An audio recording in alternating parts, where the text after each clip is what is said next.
when it comes to the size of a structure, we're really wanting to base it off of what you plan to do with that space, right? So if you go to Home Depot, Lowe's, or Costco, sure, you can go buy a 12 by 12 or a 10 by 12 or a 12 by 14 kit.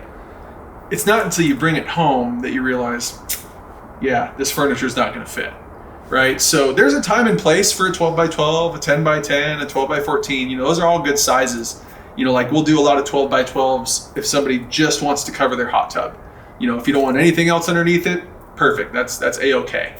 But as far as the size goes, yeah, I mean, we want to base it off of what you plan to use it for. So like I had a guy recently that wanted to do an L-shaped barbecue, a seating set, and a media wall with a fireplace. And so, we're going back and forth between the homeowner and our landscaper, trying to come up with what's going to fit for this particular project. We started out designing it as a 16 by 20, just for an example.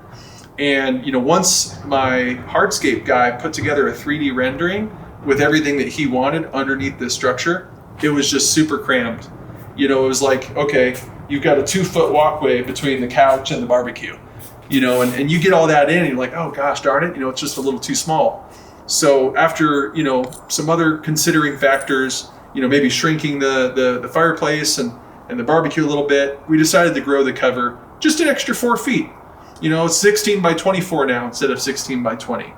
And that may not sound like a lot, but hey, an extra 4 feet to walk between the couch and the barbecue is going to make a big difference.